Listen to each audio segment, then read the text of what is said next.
달빛 아래 사연 한수 채널 구독자 여러분, 오늘도 시청해주셔서 감사합니다. 행복하고 즐거운 시간 되시길 바라며 오늘의 사연 시작하겠습니다. 태권도 도장 안은 아이들의 함성으로 가득했습니다. 차렷, 경례, 10명 남짓한 아이들이 일제히 허리를 숙이며 외쳤죠. 박서연 사범은 그 모습을 보며 흐뭇하게 미소 지었어요. 오후 4시 방과 후 수업이 한창인 시간이었습니다. 흰 도복을 입은 아이들은 땀을 뻘뻘 흘리며 발차기 연습에 몰두했어요. 서연은 수건으로 이마를 닦으며 자, 다들 호흡 가다듬고 다시 한번 이라고 외쳤습니다. 도장 벽에는 태극기가 걸려 있었고 그 옆으로 예의, 인내, 극기라는 글씨가 붓글씨로 적혀 있었죠. 창문 너머로 들어오는 햇살이 마룻바닥을 따뜻하게 비췄고 아이들의 얍 소리가 리듬처럼 울려 퍼졌습니다. 서연은 이 도장이 자랑스러웠어요.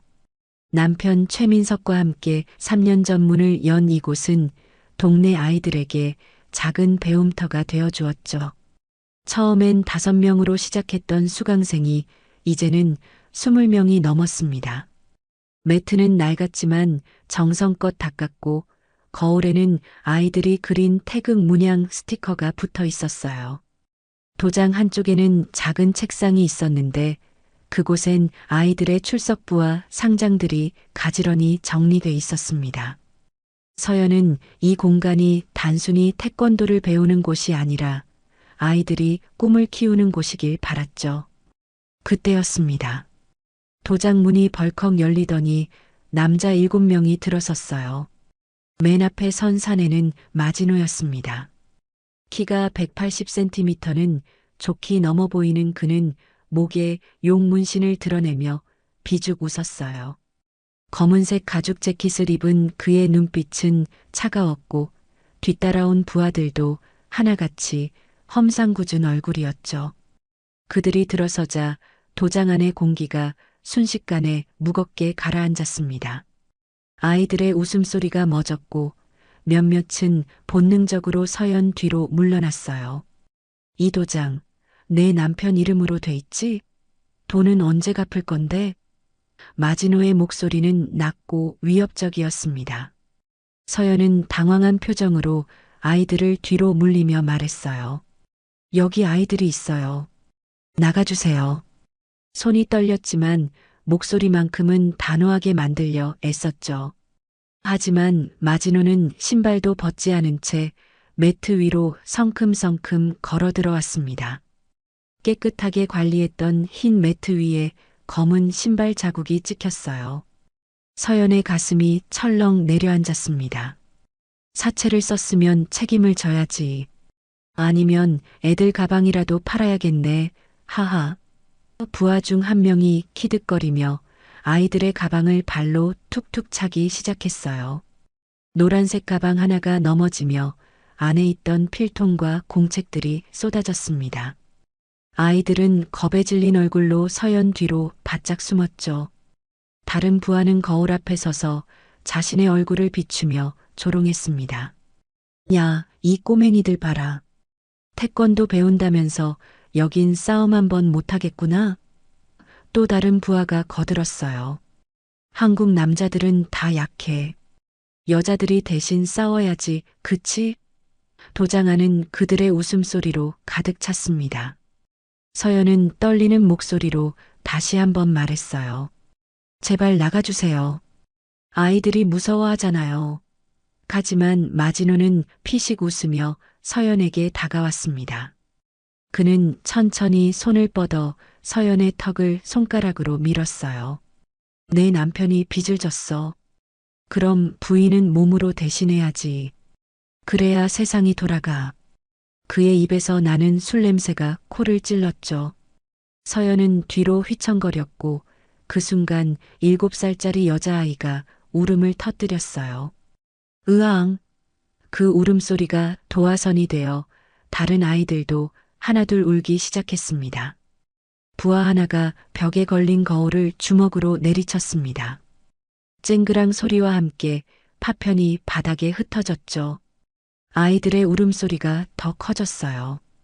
또 다른 부하는 태극기 봉을 걷어차 넘어뜨렸습니다. 나무봉이 바닥에 떨어지며 둔탁한 소리를 냈고 태극기가 천천히 바닥으로 미끄러졌어요. 마지노는 천천히 다가가 그 위를 밟았습니다. 그의 신발 밑창이 태극 문양을 짓눌렀죠. 이게 너희 자존심이야? 나한테 빚진 인간은 다 이렇게 무릎 꿇더라. 그는 비웃으며 태극기를 더 세게 밟았어요. 그때 도장문이 다시 열리며 남편 최민석이 허겁지겁 뛰어들어왔습니다. 뭐 하는 거야? 그만둬. 그의 얼굴은 창백했고 이마엔 식은땀이 맺혀 있었어요. 하지만 이미 늦었습니다. 마지노가 손을 휘두르자 서연의 뺨이 세차게 맞았고 그녀는 비틀거리며 바닥에 쓰러졌어요. 귀에서 윙소리가 났고 입술이 찢어져 피가 흘렀습니다. 입안에 쇠맛이 퍼졌죠. 민석은 달려들려 했지만 부하들이 그를 붙잡았어요. 당신들 이러지 마세요. 민석의 목소리는 떨렸습니다. 마지노는 코웃음을 치며 말했죠. 3천만 원. 일주일 안에 안 갚으면 다음엔 더 심하게 올 거야. 그는 서연을 내려다보며 덧붙였어요. 그때는 아이들도 가만 안 둬. 그들은 마지막으로 책상을 발로 걷어차 넘어뜨리고 출석부와 상장들을 바닥에 흩뿌렸습니다. 아이들의 이름이 적힌 종이들이 공중에 흩날렸죠. 마지노는 문을 박차고 나가기 전 한 번 더 뒤돌아봤어요. 일주일이야. 명심해. 그리고 그들은 사라졌습니다. 도장 안은 폐허가 됐고 아이들의 울음소리만 남았어요. 밤이 깊었습니다. 도장 안은 낮의 활기와는 정반대로 침묵에 잠겨 있었어요. 깨진 거울 파편들이 바닥에 흩어져 있었고 넘어진 태극기 봉은 여전히 바닥에 누워 있었습니다. 박서연은 무릎을 꿇고 앉아 피 묻은 손으로 태극기를 조심스럽게 주워들었어요. 천이 찢어진 부분을 손가락으로 쓰다듬으며 그녀는 눈물을 삼켰죠. 아이들은 모두 부모들이 데려갔지만 그들의 신발은 아직 현관에 널브러져 있었습니다. 작은 운동화 하나가 뒤집혀 있었고 그 안쪽엔 민준이라는 이름이 매직으로 쓰여 있었어요. 서연은 천천히 일어나 태극기를 다시 세우려 했습니다. 하지만 봉이 부러져 있어서 제대로 세워지지 않았어요. 그녀는 그대로 주저앉아 얼굴을 두 손으로 감출죠. 뺨은 아직도 얼얼했고 찢어진 입술에선 간간히 피가 맺혔습니다. 거울에 비친 자신의 모습을 보니 처참했어요. 부은 얼굴, 흐트러진 머리, 그리고 무엇보다 눈빛에서 빛이 사라진 것 같았습니다. 이 도장은 그녀의 자존심이었고 꿈이었어요. 그런데 오늘 그 모든 것이 짓밟혔습니다. 남편 최민석은 구석에 앉아 고개를 숙이고 있었어요. 그의 어깨가 미세하게 떨렸습니다. 한참 만에 그가 입을 열었죠. 미안해, 나 정말 몰랐어. 이자만 갚으려 했는데 목소리는 쥐어짜듯 나왔어요. 서연은 그를 바라보지도 않고 말했습니다. 당신이 무너뜨린 건 돈이 아니라 내 자존심이에요. 그 말에 민석은 아무 대꾸도 하지 못했어요. 그는 석 달 전 사업 자금이 필요하다며 사채를 썼습니다. 서연에게 말하지 않고요. 괜찮아, 곧 갚을 수 있어라고 자신했지만 사업은 실패했고 이자는 눈덩이처럼 불어났죠. 서연은 바닥에 흩어진 아이들의 가방을 하나씩 주워 담기 시작했습니다. 노란 가방 안에서 색연필 한 다발이 쏟아졌어요. 분홍색 공책에는 태권도 일기라고 쓰여 있었고 첫 페이지엔 삐뚤빼뚤한 글씨로 나는 사범님처럼 되고 싶어요라고 적혀 있었습니다. 서연의 눈에서 눈물이 뚝 떨어졌어요. 그 눈물이 공책 위에 번졌습니다. 아이들 앞에서 무너진 자신이 너무 부끄러웠어요. 그들에게 용기를 가르쳐야 할 사범이 무력하게 맞고 쓰러졌으니까요. 민석이 조심스럽게 다가와 말했습니다. 서연아, 경찰에 신고하자. 이건 명백한 폭행이야.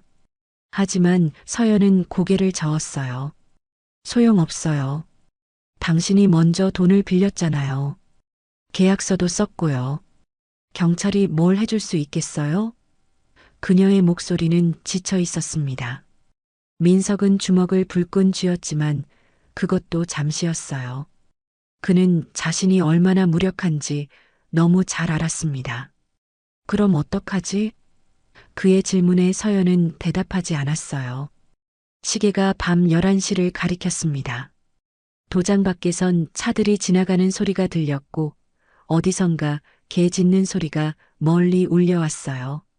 서연은 바닥에 널브러진 상장들을 하나씩 주워 쌓았습니다. 우수 수련생, 모범상, 최우수 품새상 아이들이 얼마나 열심히 했는지 보여주는 증거들이었죠. 그런데 이제 이 도장은 어떻게 되는 걸까요? 일주일 뒤 그들이 다시 온다면 그땐 정말 아이들까지 다칠지도 모릅니다. 그 순간 서연의 휴대폰이 진동했습니다. 화면엔 엄마라고 표시됐어요. 서연은 전화를 받지 않았습니다. 지금 엄마 목소리를 듣는 순간 무너질 것 같았거든요.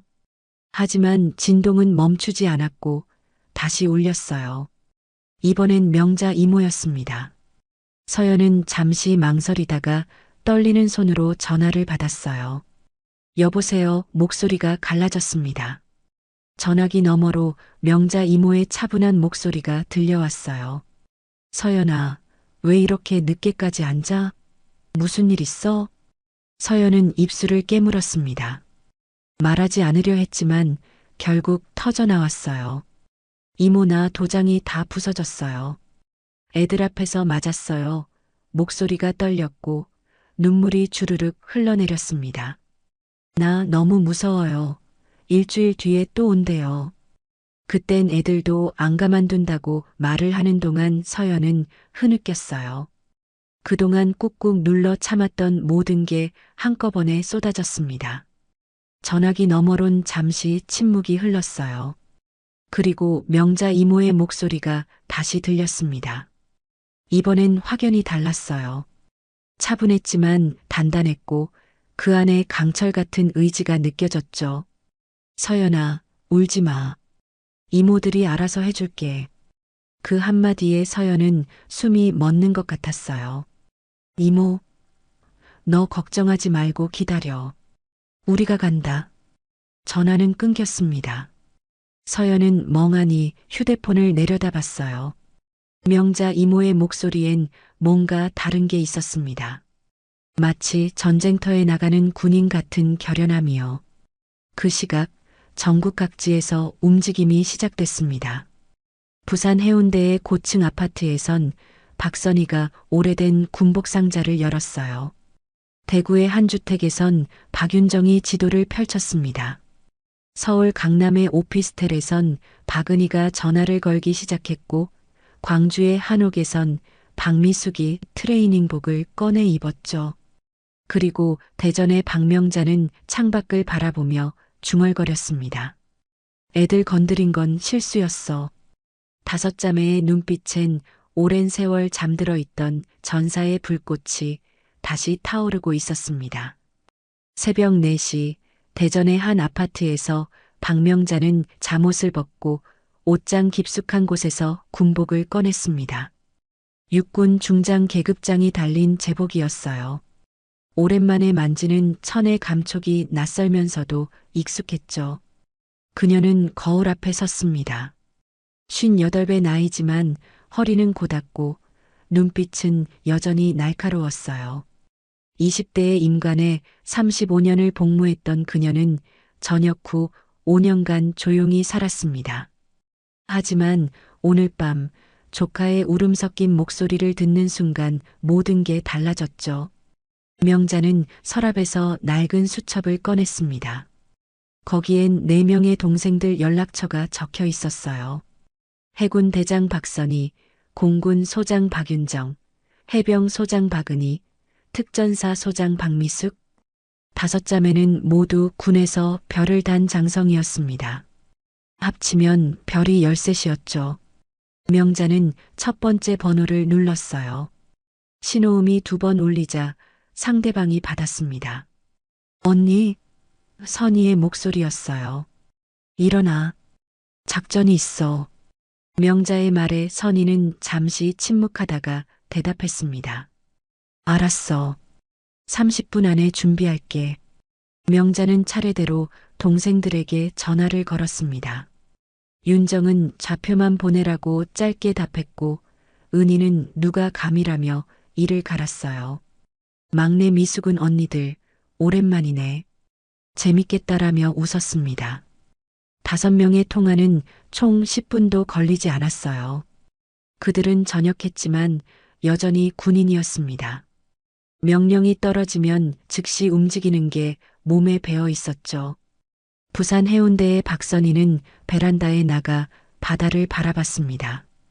수평선 너머로 여명이 밝아오고 있었어요. 그녀는 해군 대장으로 38년을 복무했습니다. 구축함을 지휘했고 해상 작전을 총괄했죠. 저녁 후엔 조용히 바다를 보며 살았지만 오늘은 달랐어요. 선희는 옷장에서 검은색 트레이닝복을 꺼내 입었습니다. 그리고 서랍 깊숙한 곳에서 낡은 장갑을 꺼냈어요. 합기도 사범 자격증을 딸 때 쓰던 장갑이었죠. 손에 끼우니 딱 맞았습니다. 대구의 박윤정은 서재에서 지도를 펼쳤습니다. 공군 소장 출신인 그녀는 작전 계획 세우는 걸 좋아했어요. 명자에게서 받은 좌표를 지도에 표시했습니다. 도장의 위치, 조폭들의 본거지로 추정되는 장소, 그리고 주변 도로망까지 꼼꼼히 체크했죠. 진입로는 3군데, 퇴로는 2군데면 충분해. 그녀는 혼잣말을 중얼거리며 펜으로 동선을 그었습니다.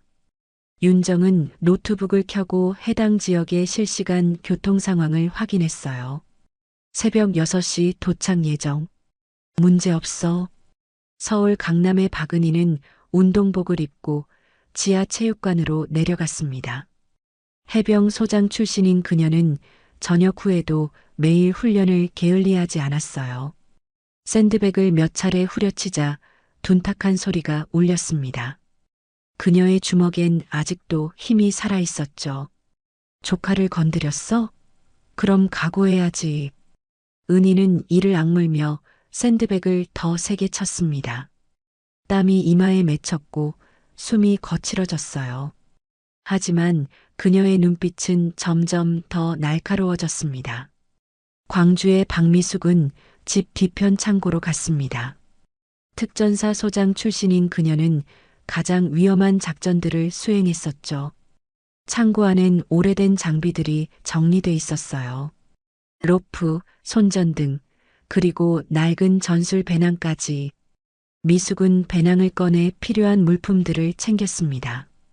이모들이 움직인다는 건 전쟁이 시작된다는 거야. 그녀는 피식 웃으며 배낭을 메고 차고로 향했어요. 새벽 5시 5대의 차량이 각기 다른 도시에서 출발했습니다. 명자는 검은색 SUV를 몰고 대전을 벗어났어요. 내비게이션엔 목적지가 찍혀 있었고 도착 예정 시간은 2시간 뒤였습니다. 선희는 부산에서 고속도로에 진입했죠. 윤정은 대구를 출발하며 블루투스로 명자에게 전화를 걸었어요. 언니, 작전명은 뭐로 할까? 명자는 잠시 생각하다 답했습니다. 작전명 가족의 명예. 목표는 도장을 짓밟은 조폭 조직 전원 제압. 윤정은 웃으며 말했어요. 좋아. 마음에 들어. 은희와 미숙도 각각 서울과 광주에서 출발했습니다. 5대의 차는 마치 약속이라도 한 듯 같은 속도로 달렸어요. 고속도로 위엔 아직 차량이 많지 않았고 동이 트기 시작했습니다. 명자는 백미러로 떠오르는 해를 바라봤어요. 서연아, 조금만 기다려. 이모들이 간다. 그녀의 손은 핸들을 단단히 쥐고 있었고 눈빛엔 결의가 가득했습니다. 차 안에서 명자는 옛날을 떠올렸습니다. 22살에 육군사관학교를 졸업하고 소위로 임관했을 때 여군은 아직 드물었어요. 남자들 사이에서 살아남기 위해 그녀는 더 강해져야 했죠. 훈련은 2배로 했고 잠은 절반만 잤습니다. 동생들도 마찬가지였어요. 선희는 해군에서, 윤정은 공군에서, 은희는 해병대에서, 미숙은 특전사에서 각자의 길을 걸었습니다. 그들은 서로 만날 때마다 농담했죠. 우리 5이 모이면 별이 13이야. 웬만한 군단보다 센데? 하지만 오늘은 농담이 아니었습니다. 그들의 조카가 짓밟혔고 아이들이 울었어요. 그건 용서할 수 없는 일이었죠. 명자는 엑셀을 더 밟았습니다. 차는 더 빠르게 달렸고 목적지는 점점 가까워졌어요. 휴대폰에 메시지가 도착했습니다. 윤정이 보낸 거였죠. 목표 위치 파악 완료. 조폭 본거지는 공단 지역 창고로 추정. 인원은 10여 명. 명자는 간결하게 답장했습니다. 좋아. 새벽 2시에 진입한다. 5자매는 각자의 차 안에서 같은 생각을 했습니다. 이번엔 피해자를 지킨다. 그들은 군인으로 살면서 수많은 작전을 수행했지만 이번만큼 개인적인 작전은 없었어요. 이건 국가를 위한 게 아니라 가족을 위한 싸움이었습니다.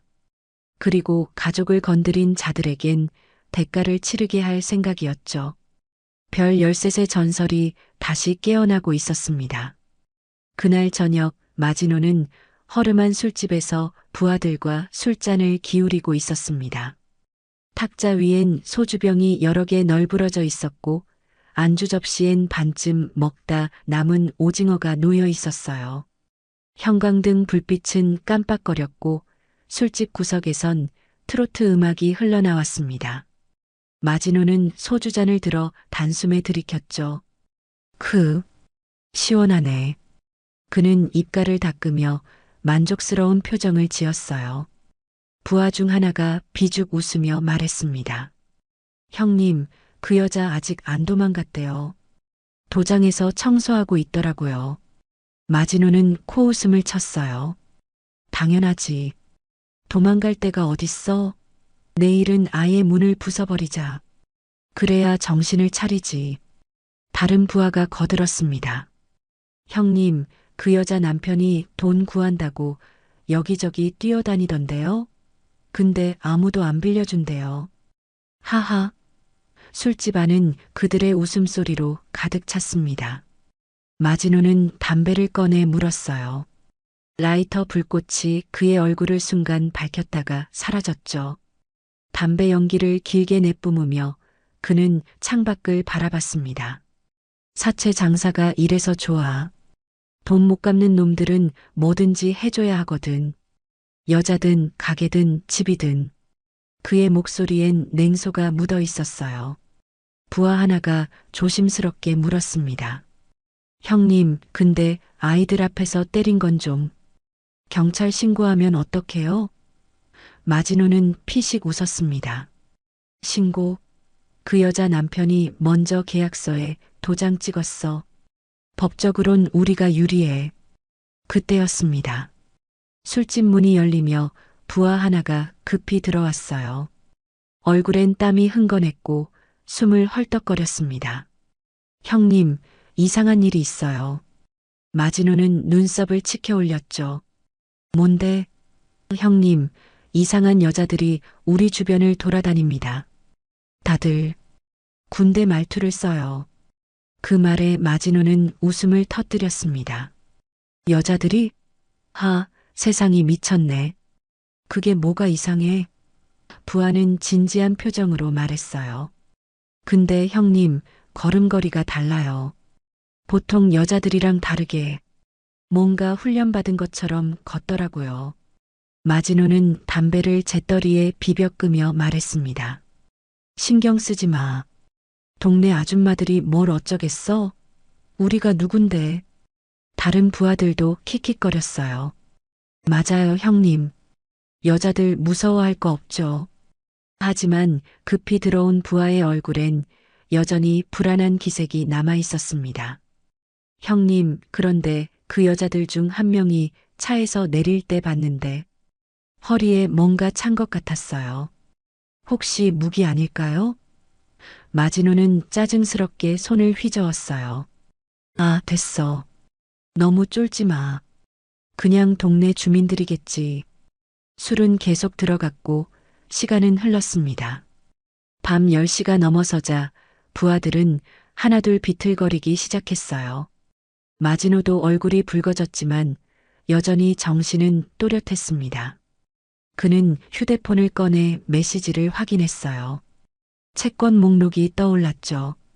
최민석 외에도 돈을 빌린 사람이 여럿 있었습니다. 내일은 다른 놈들도 털어야겠어. 그는 계산기를 두드리며 금액을 확인했습니다. 그 순간 술집 밖에서 차 소리가 들렸습니다. 여러 대의 차량이 동시에 멈추는 소리였어요. 마진호는 귀를 기울였지만 곧 무시했습니다. 손님이겠지.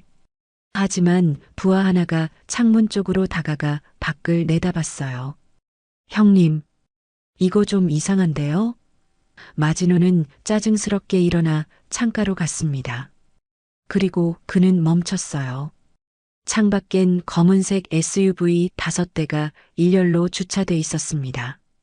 차에서 내린 여자들은 모두 검은색 옷을 입고 있었어요. 5명이었죠. 그들의 걸음걸이는 군인 그 자체였습니다. 일정한 보폭, 곧게 편 허리, 그리고 주변을 살피는 날카로운 눈빛까지 마진호의 미간이 좁혀졌습니다. 저게 뭐야? 부하들도 창가로 몰려들었어요. 형님, 저 여자들 뭔가 심상치 않은데요? 여자들 중 한 명이 술집 쪽을 바라봤습니다. 그녀는 명자였어요.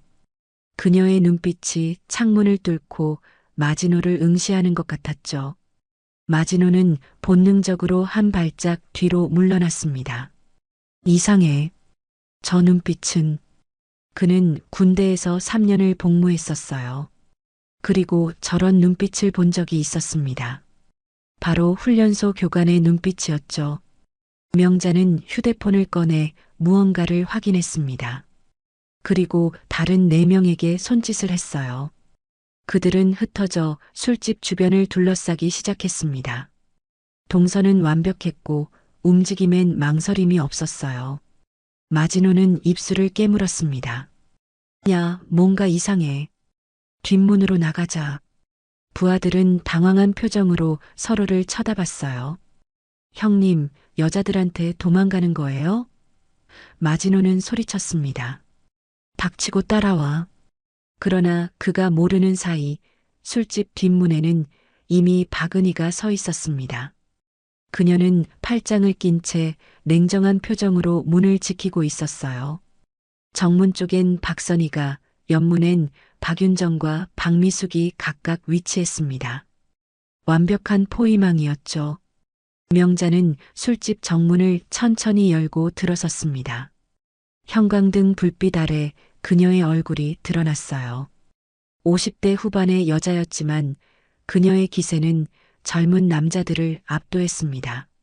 마진호는 그녀를 보는 순간 숨이 멎었습니다. 왠지 모르게 무릎이 떨렸어요. 이건 뭐지?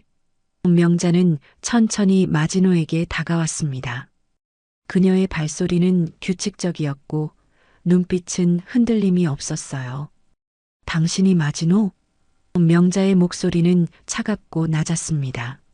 마진호는 애써 태어난 척하며 대꾸했어요. 그래서 당신은 누군데?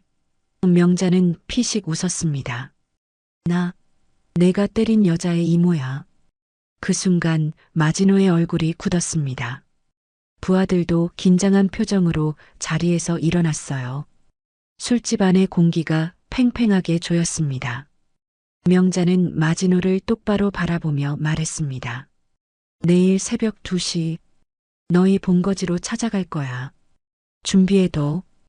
그리고 그녀는 돌아서서 술집을 나갔어요. 마진호는 그 뒷모습을 멍하니 바라볼 뿐이었습니다.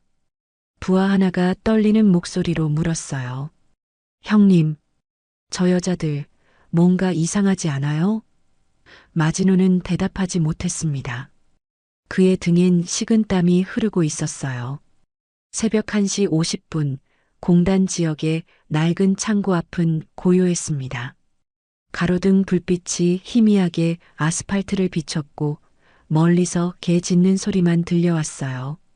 창고 안에선 형광등 빛이 새어나왔습니다. 마진호와 부하들은 창고 안에 모여 있었어요.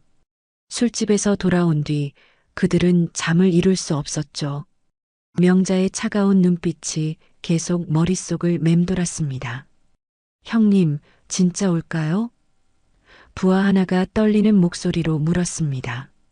마진호는 담배를 깊이 빨아들이며 대답했어요. 모르겠어. 근데 만약 온다면 각오는 해야 해. 그의 목소리엔 평소와 달리 확신이 없었습니다. 다른 부하가 쇠파이프를 손에 쥐며 말했죠. 여자들이 뭘 어쩌겠어요? 우리가 10명인데. 하지만 그 말엔 허세만 가득했어요. 창고 안의 분위기는 무겁게 가라앉아 있었습니다. 새벽 2시 정각, 창고 밖에서 차 소리가 들렸습니다. 5대의 SUV가 동시에 멈춰 섰어요. 엔진 소리가 꺼지고 정적이 흘렀습니다. 마진호는 창고 문 쪽을 응시했죠. 부하들도 긴장한 얼굴로 무기를 움켜쥐었습니다. 쇠파이프, 강목, 심지어 소화기까지 손에 들려 있었어요. 다들 긴장하지 마. 여자들일 뿐이야. 마진호가 말했지만 그의 손도 미세하게 떨리고 있었습니다. 창고 문이 천천히 열렸습니다. 삐걱거리는 소리가 울렸고 차가운 새벽 공기가 스며들었어요.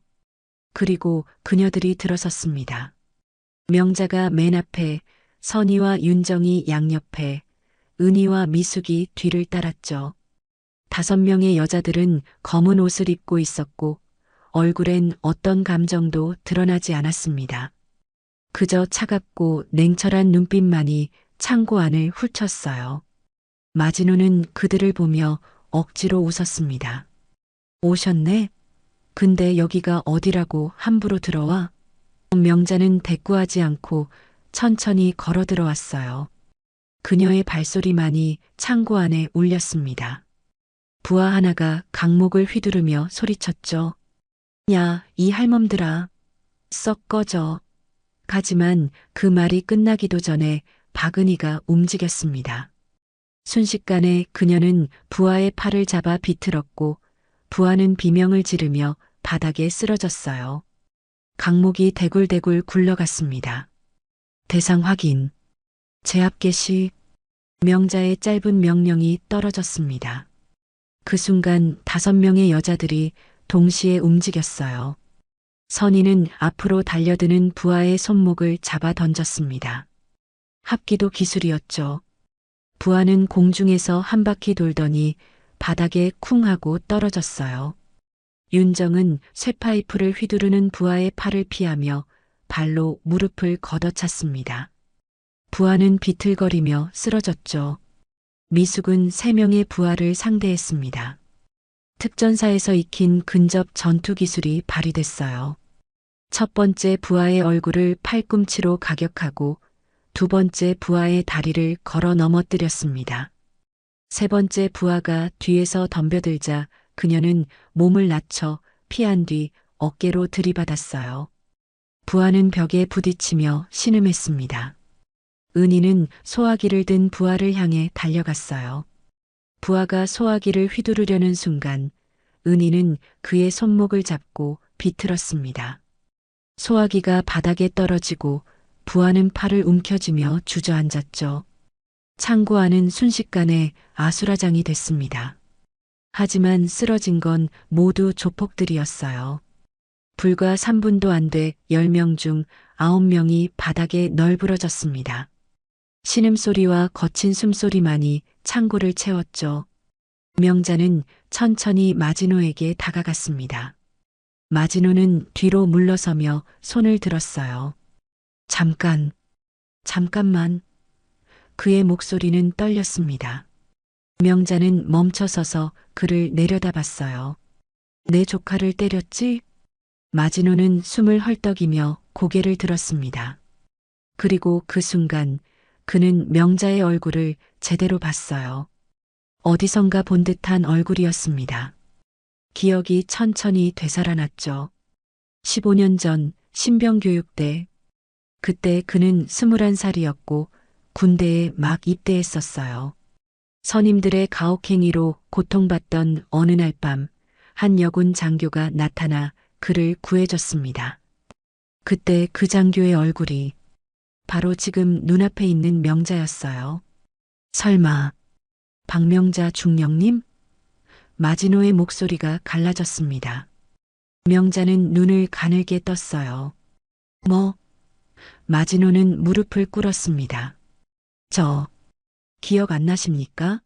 그때, 신병교육대에서 선임들이 저를 묶어놓고 가혹행위를 하면서 때렸을 때 중령님이 오셔서 구해주셨잖아요. 그의 목소리는 점점 작아졌어요. 눈에선 눈물이 맺혔습니다. 명자는 잠시 침묵했습니다. 기억을 더듬었죠. 15년 전 확실히 그런 일이 있었어요. 야간 순찰 중 병사 하나가 폭행당하는 걸 목격하고 그를 구했던 기억이 났습니다. 그때 그 병사가 명자는 천천히 고개를 끄덕였어요. 그게 너였어? 마지노는 눈물을 흘리며 고개를 숙였습니다. 예. 그때 중령님이 말씀하셨죠. 군인은 동료를 지키는 사람이야. 너도 강해져서 약한 사람을 지켜라고. 명자의 표정이 굳었습니다. 그런데 넌 지금 뭘 하고 있어? 마지노는 대답하지 못했어요. 그는 저녁 후 사회에 적응하지 못했습니다. 일자리를 구하지 못했고 빚이 쌓였죠. 그러다 사채업자 밑으로 들어갔고 점점 더 깊은 수렁에 빠졌어요. 저도 살아야 했습니다. 마지노는 떨리는 목소리로 말했어요. 명자는 한숨을 쉬었습니다. 살기 위해서 약한 사람을 짓밟았어? 마지노는 고개를 더 숙였어요. 다른 4명의 이모들도 주변에 서서 그를 내려다봤습니다. 창고 안은 무거운 침묵으로 가득했죠. 마지노는 바닥에 이마를 대고 말했습니다. 죄송합니다. 정말 죄송합니다. 그의 어깨가 떨렸고 울음소리가 새어나왔어요. 명자는 그를 한참 내려다보다가 입을 열었습니다. 그때 내가 널 구한 건 사람으로 살라고 한 거야. 다시 일어나. 이제라도 선택해. 마지노는 천천히 고개를 들었어요. 눈은 충혈돼 있었고 얼굴엔 눈물 자국이 흘렀습니다. 저, 어떻게 해야 합니까? 명자는 단호하게 말했죠. 경찰에 자수해. 그리고 내 조카에게 사과해. 그게 내가 할 수 있는 유일한 길이야. 마지노는 잠시 망설이다가 천천히 고개를 끄덕였습니다. 알겠습니다. 그렇게 하겠습니다. 그의 목소리엔 진심이 담겨 있었어요. 명자는 돌아서서 문 쪽으로 걸어갔습니다. 다른 이모들도 뒤를 따랐죠. 창고를 나서기 전 명자는 마지막으로 말했어요. 이제야 군대에서 배운 명예가 무슨 뜻인지 알겠지? 문이 닫히고 창고 안엔 쓰러진 부하들과 무릎 꿇은 마지노만 남았습니다. 사흘 후 아침 햇살이 도장 창문으로 쏟아져 들어왔습니다. 박서연은 걸레를 들고 바닥을 닦고 있었어요. 깨진 거울 파편은 모두 치웠고 넘어졌던 태극기도 다시 세워져 있었습니다. 세봉을 구해 태극기를 걸었죠. 아직 완벽하진 않았지만 도장은 조금씩 원래 모습을 되찾고 있었습니다. 서연은 걸레를 헹구며 창밖을 바라봤어요. 하늘은 맑았고 구름 한 점 없었습니다. 그때 도장 문이 열렸습니다. 서연은 깜짝 놀라 돌아봤어요. 하지만 들어선 사람은 마지노가 아니었습니다. 경찰관 2명이었죠. 박서연 씨 맞으시죠? 한 경찰관이 공손하게 물었습니다. 서연은 긴장한 표정으로 고개를 끄덕였어요. 네, 맞는데요. 무슨 일이세요? 경찰관은 수첩을 꺼내며 말했습니다. 마지노라는 사람이 오늘 새벽에 자수했습니다. 당신께 폭행을 가했다고 자백했어요. 서연은 놀라 눈을 크게 떴습니다. 자수요? 정말이에요? 경찰관은 고개를 끄덕였죠. 네. 그리고 사체 관련해서도 전부 털어놨습니다. 불법 고리대금업, 협박, 폭행, 혐의가 상당히 많아요. 당분간은 나올 수 없을 겁니다. 다른 경찰관이 덧붙였어요. 그 사람 조직원들도 전부 자수했습니다. 조직 자체가 해체됐어요. 서연은 믿기지 않는다는 표로 입을 가렸습니다. 어떻게 이런 일이? 경찰관은 조심스럽게 물었습니다. 혹시 아시는 분 중에 도움을 주신 분이 계신가요? 마지노가 계속 은인을 다시 만났다는 말을 했거든요. 서연은 잠시 생각하다가 고개를 저었어요. 잘 모르겠어요. 저는 아무것도 한 게 없는데. 경찰관들은 몇 가지 절차를 설명하고 나갔습니다. 문이 닫히자 서연은 그 자리에 주저앉았어요. 다리에 힘이 풀렸습니다. 정말 끝난 건가? 그 순간 휴대폰이 울렸습니다. 명자 이모였어요. 서연은 떨리는 손으로 전화를 받았습니다. 여보세요, 이모. 명자의 차분한 목소리가 들려왔죠. 서연아, 괜찮아? 이모. 경찰이 다녀갔어요. 그 사람들이 자수했대요. 어떻게 된 거예요? 명자는 잠시 침묵하다 대답했습니다. 이모들이 조금 도와줬어. 그것뿐이야. 서연은 눈물이 핑 돌았어요. 이모, 정말 고마워요. 어떻게 감사드려야 할지. 명자는 부드럽게 말했습니다. 괜찮아. 가족인데 당연한 거지. 이제 다시 시작해. 아이들이 기다리고 있잖아. 서연은 눈물을 닦으며 대답했어요. 네, 꼭 그럴게요. 전화를 끊은 뒤 서연은 한참 동안 그 자리에 앉아 있었습니다. 가슴속에서 뭔가 뜨거운 게 올라왔어요. 감사함과 안도감이 뒤섞인 감정이었죠. 그녀는 천천히 일어나 태극기를 바라봤습니다. 바람에 살랑거리는 태극기가 유난히 아름다워 보였어요. 며칠 후 도장 재개장 날이었습니다. 서연은 새벽부터 일어나 도장을 정리했어요. 깨끗이 닦은 매트, 새로 산 거울, 그리고 아이들의 가방을 놓을 선반까지 모두 준비했습니다. 남편 민석도 함께 도왔죠. 그는 요즘 부쩍 달라졌어요. 말수가 줄었고 대신 행동이 많아졌습니다. 여보, 여기 붙이는 거 맞아? 민석이 벽에 새 액자를 붙이며 물었어요. 응, 거기 좋아. 서연은 미소 지으며 대답했습니다.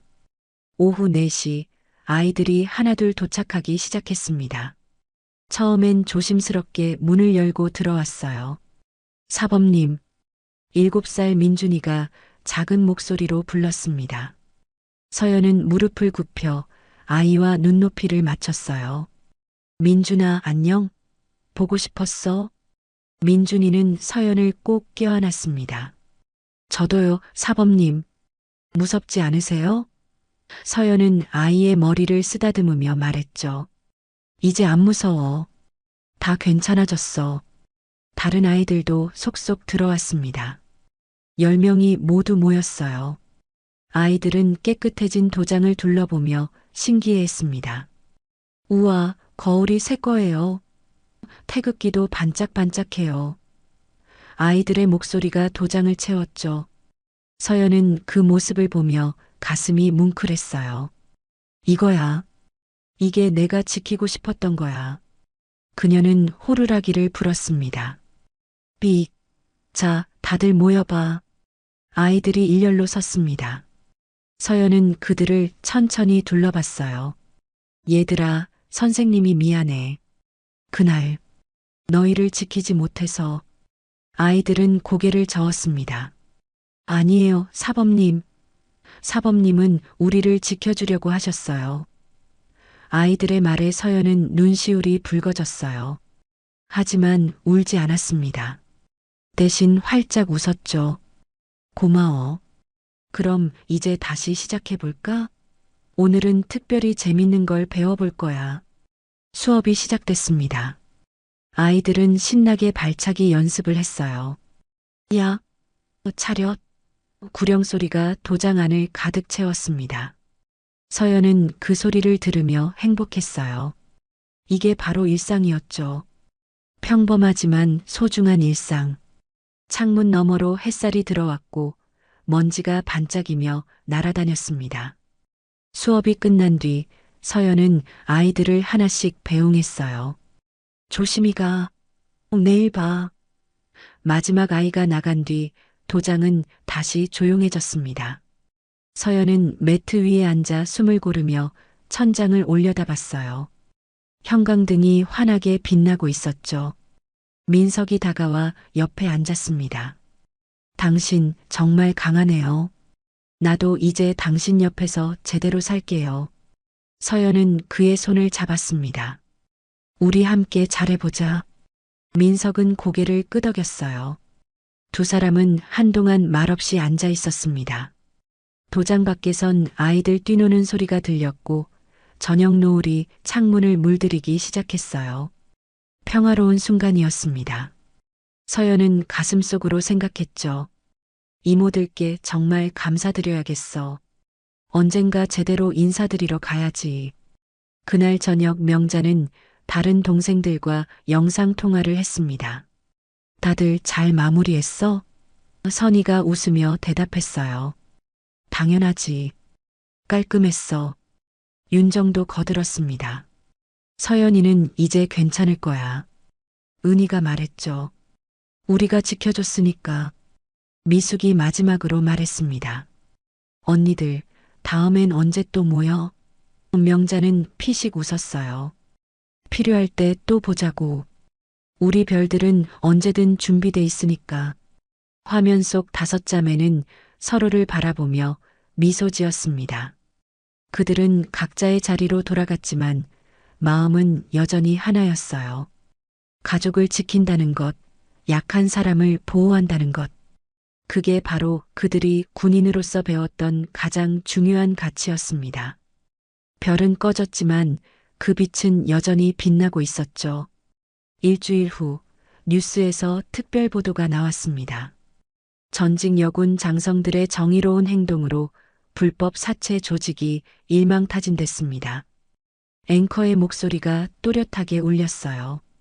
화면엔 경찰서 앞 사진이 떠올랐고 마지노와 부하들이 고개를 숙인 채 호송되는 장면이 나왔습니다. 이번 사건은 한 시민의 제보로 시작됐으며 전직 군 장성 출신 인사들의 도움으로 범죄 조직이 자진 해산하고 자수하는 이례적인 결과를 낳았습니다. 카페에서 그 뉴스를 보던 손님들이 웅성거렸어요. 와, 여자 장군들이었대. 멋있네. 진짜 영화 같아. 저런 이모 있으면 든든하겠다. 사람들은 감탄하며 뉴스를 지켜봤습니다. 화면에는 인터뷰 장면이 이어졌죠.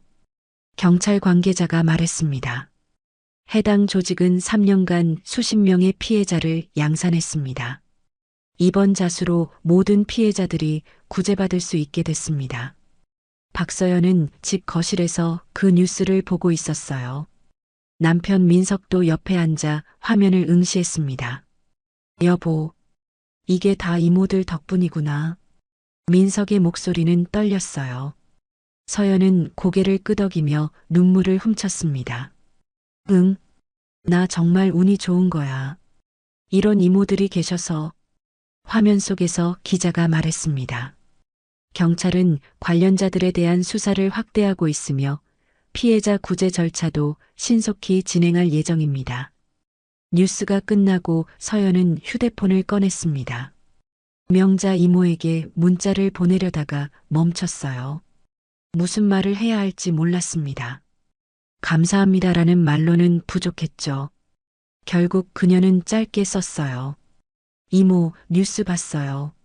정말 고맙습니다. 평생 잊지 않을게요. 전송 버튼을 누르고 나서 서연은 한숨을 내쉬었습니다. 가슴속 무거운 짐이 조금 내려가는 것 같았어요. 그날 오후 도장엔 평소보다 더 많은 아이들이 찾아왔습니다. 학부모들도 함께 왔어요. 사범님 괜찮으세요? 한 엄마가 걱정스럽게 물었습니다. 서연은 환하게 웃으며 대답했죠. 네, 이제 다 괜찮아요. 걱정 끼쳐드려 죄송해요. 다른 아빠가 말했습니다. 아니에요. 오히려 사범님이 얼마나 책임감 있게 아이들을 지키려 하셨는지 알았어요. 저희가 더 감사하죠. 학부모들은 도장을 둘러보며 감탄했습니다. 와, 정말 깨끗하게 정리하셨네요. 여기 새 거울이에요? 서연은 그들을 안내하며 설명했어요. 네, 다시 시작하는 마음으로 정리했어요. 아이들에게 더 좋은 환경을 만들어주고 싶었거든요. 한 엄마가 서연의 손을 잡았습니다. 사범님, 정말 고생 많으셨어요. 앞으로도 우리 아이 잘 부탁드려요. 수업이 시작되자 아이들은 더욱 열심히 했습니다. 마치 무언가를 증명하려는 듯 열정적이었어요. 야, 차렷. 구령 소리가 유난히 크게 울렸습니다. 서연은 아이들을 보며 미소 지었죠. 이 아이들이 자라서 강한 사람이 되길, 그리고 약한 사람을 지키는 사람이 되길. 그녀는 그런 바람을 가슴에 담았습니다. 수업이 끝난 뒤 서연은 민석과 함께 도장 앞 벤치에 앉았어요. 저녁 바람이 시원하게 불어왔습니다. 여보, 우리 이제 정말 새로 시작하는 거지? 민석이 조심스럽게 물었어요. 서연은 그의 손을 잡으며 대답했습니다. 응, 이번 일로 많은 걸 배웠어. 가족이 얼마나 소중한지, 그리고 내가 지켜야 할 게 뭔지. 민석은 고개를 끄덕였습니다. 나도 마찬가지야. 내가 얼마나 어리석었는지 깨달았어. 이제는 당신과 이 도장을 제대로 지킬게. 그의 목소리엔 진심이 담겨 있었어요. 서연은 그를 바라보며 웃었습니다. 알아. 우리 함께 잘해보자. 두 사람은 한동안 말없이 앉아 있었어요. 하늘엔 별이 하나둘 떠오르기 시작했습니다. 며칠 후 서연은 용기를 내어 이모들을 만나러 가기로 했습니다. 명자 이모가 대전에 산다는 걸 알고 있었죠. 서연은 남편과 함께 차를 타고 대전으로 향했어요. 떨려? 민석이 물었습니다. 응. 뭐라고 인사해야 할지 모르겠어. 서연은 손을 꼭 쥐었어요. 그냥 마음 가는 대로 하면 돼. 대전에 도착해 명자의 집 앞에 섰을 때 서연의 심장은 두근거렸습니다. 초인종을 누르자 곧 문이 열렸어요. 명자가 나타났죠. 서연아, 왔구나. 명자는 따뜻하게 미소 지었습니다. 서연은 그 자리에서 고개를 깊이 숙였어요. 이모, 정말 감사합니다. 이모가 아니었으면 말을 잇지 못하고 눈물이 흘러내렸습니다. 명자는 서연의 어깨를 토닥였어요. 괜찮아. 이모가 당연히 해야 할 일이었어. 들어와. 집 안으로 들어가자 다른 이모들도 모여 있었습니다. 선희, 윤정, 은희, 미숙 모두 서연을 보고 반갑게 맞아줬어요. 서연아, 잘 지냈어? 도장은 잘 되고 있어? 이모들의 목소리는 따뜻했습니다. 거실 테이블엔 차와 과일이 준비돼 있었어요. 서연과 민석은 이모들과 마주 앉았습니다. 명자가 입을 열었죠. 서연아, 이번 일로 힘들었을 거야. 하지만 넌 잘 견뎌냈어. 이모가 자랑스러워. 서연은 고개를 숙이며 대답했어요. 이모들 덕분이에요. 이모들이 아니었으면 전 어떻게 됐을지 몰라요. 선희가 부드럽게 말했습니다. 우리는 그냥 내가 다시 일어설 수 있도록 조금 도와준 것뿐이야. 진짜 대단한 건 너야. 포기하지 않고 다시 시작했잖아. 윤정도 거들었어요. 맞아. 그게 제일 어려운 거거든. 넌 정말 용감해. 은희와 미숙도 고개를 끄덕였습니다. 민석이 자리에서 일어나 깊게 절했습니다. 이모님들, 제 잘못으로 서연이가 고생했습니다. 정말 죄송하고 감사합니다. 명자는 손을 저으며 말했죠. 됐어. 이제 잘하면 돼. 서연이를 잘 지켜줘. 민석은 눈물을 흘리며 고개를 끄덕였어요. 꼭 그렇게 하겠습니다. 오후 내내 그들은 이야기를 나눴습니다. 이모들은 옛날 군대 이야기를 들려줬고 서연은 도장 이야기를 했어요. 웃음소리가 집안을 가득 채웠습니다. 해가 저물 무렵 서연과 민석은 집을 나섰어요. 문 앞에서 명자가 말했습니다. 서연아, 힘든 일 있으면 언제든 연락해. 이모들은 항상 내 편이야. 서연은 눈물을 참으며 대답했습니다. 네, 이모. 정말 고마워요. 차에 타서 손을 흔들며 떠나는 서연을 보며 다섯 이모들은 현관에 서서 배웅했어요. 차가 멀어지자 명자가 중얼거렸습니다. 잘 될 거야. 저 아이는 강하니까. 선희가 웃으며 말했죠. 당연하지. 우리 조카인걸. 차 안에서 서연은 백미러로 점점 작아지는 이모들의 모습을 바라봤습니다. 가슴이 뭉클했어요. 이모들, 정말 고마워요. 평생 잊지 않을게요. 민석이 운전대를 잡으며 말했습니다. 여보, 우리 정말 좋은 분들을 알고 있어.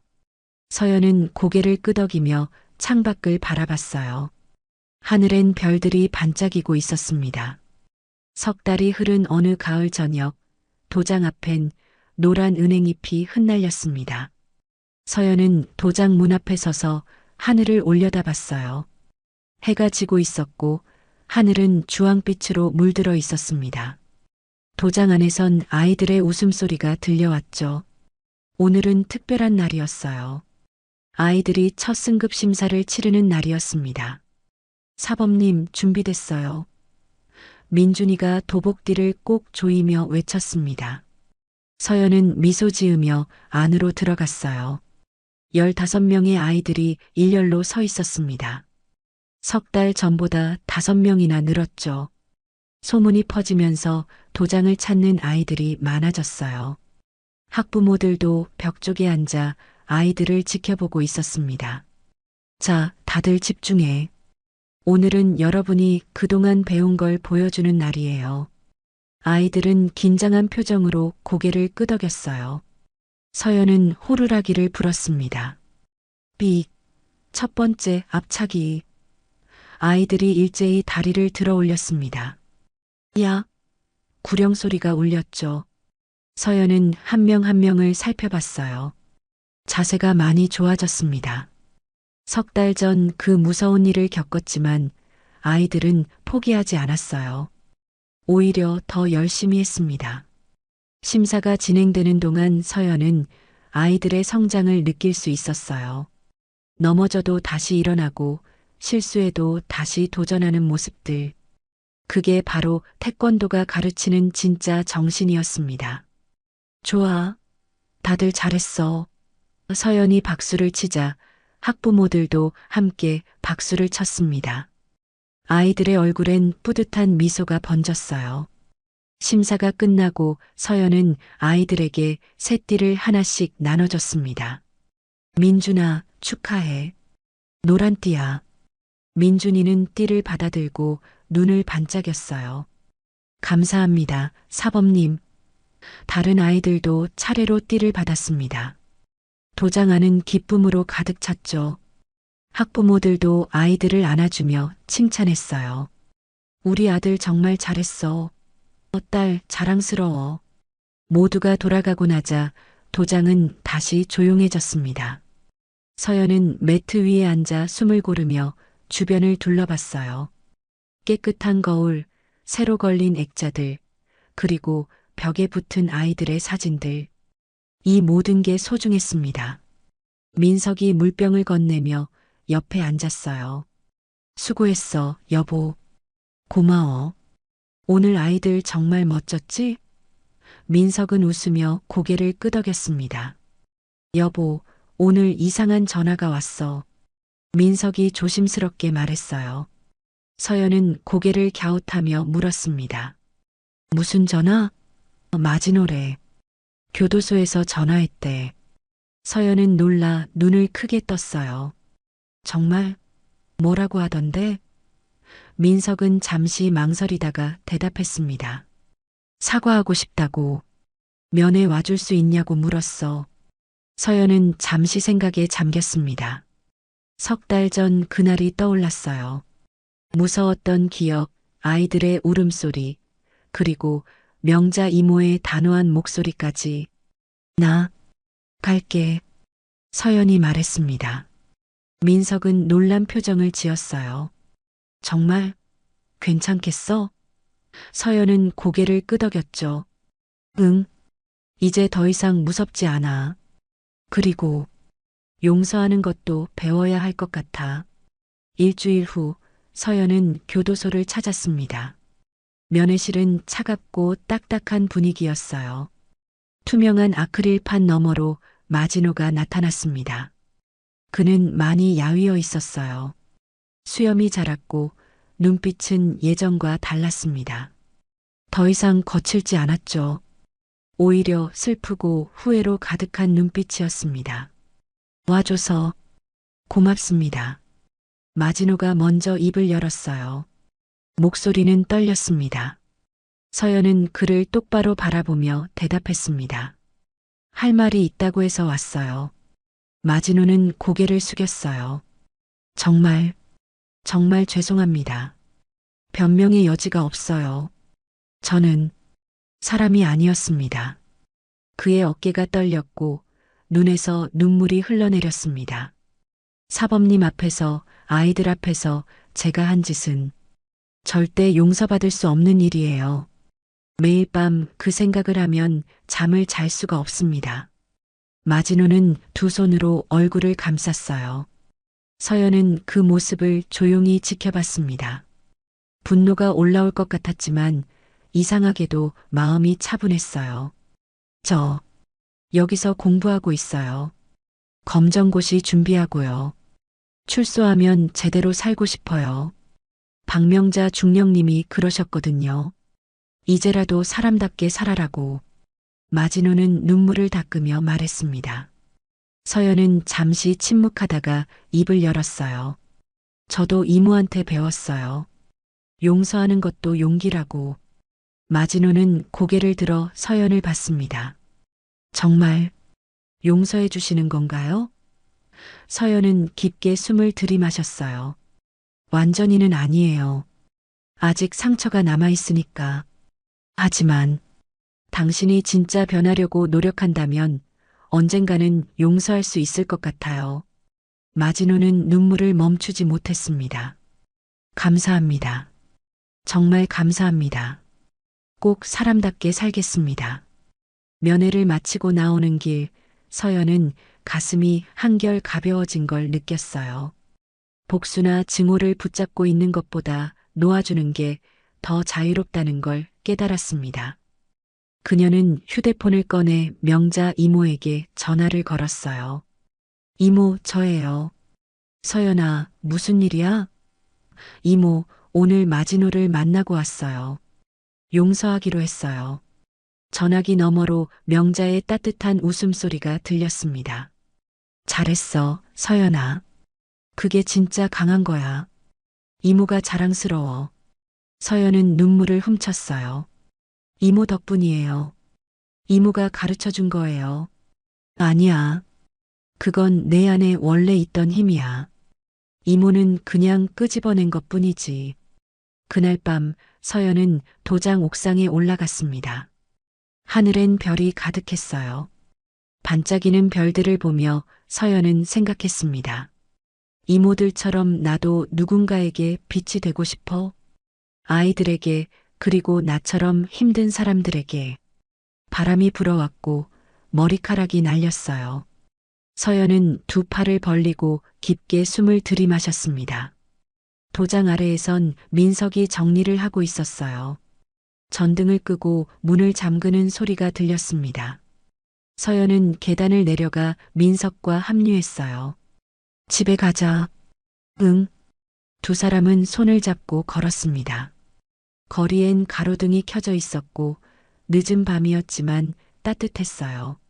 며칠 후 도장 앞에 작은 간판이 새로 달렸습니다. 박서연 태권도장 마이너스 꿈과 용기를 키우는 곳. 아이들은 그 간판을 보고 신나했어요. 우와, 진짜 멋있어요. 서연은 아이들을 보며 웃었습니다.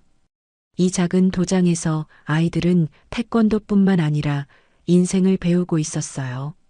넘어져도 다시 일어나는 법, 친구를 돕는 법, 그리고 용기 있게 살아가는 법을요. 저녁이 되자 서연은 다시 명자 이모에게 전화를 걸었습니다. 이모, 오늘 새 간판 달았어요. 그래, 축하해, 서연아. 이모, 언제 한번 놀러 오세요. 아이들이 이모 보고 싶대요. 명자는 웃으며 대답했어요. 그래, 곧 갈게. 다른 이모들도 데리고 갈게. 서연은 기쁜 목소리로 말했습니다. 네, 기다릴게요. 전화를 끊고 서연은 도장을 둘러봤습니다. 벽에 걸린 태극기가 바람에 살랑거렸어요. 그 옆으론 아이들이 그린 그림들이 붙어 있었습니다. 한 아이가 그린 그림엔 별 5개가 그려져 있었고 그 아래 우리를 지켜준 이모들이라고 쓰여 있었어요. 서연은 그 그림을 보며 미소 지었습니다. 그날 밤 서연은 일기를 썼습니다. 오늘로 석 달이 지났어. 그때 그 무서운 일이 있었지만 이제는 괜찮아. 아니, 괜찮은 정도가 아니라 더 강해진 것 같아. 이모들이 보여준 건 단순히 힘이 아니었어. 진짜 용기였어. 약한 사람을 지키는 것, 옳은 일을 하는 것, 그리고 용서하는 것. 나도 그런 사람이 되고 싶어. 서연은 펜을 내려놓고 창밖을 바라봤습니다. 밤하늘엔 별들이 빛나고 있었어요. 13의 별은 각자 다른 곳에 있었지만 그 빛은 여전히 서연을 비추고 있었습니다. 그녀는 혼잣말로 중얼거렸죠. 별들은 꺼져도 그 빛은 남는구나. 그 말과 함께 서연은 미소 지었습니다. 내일도 모레도 그녀는 이 도장에서 아이들과 함께 할 거예요. 그리고 누군가에게 빛이 되어줄 겁니다. 명자 이모들이 그랬던 것처럼요.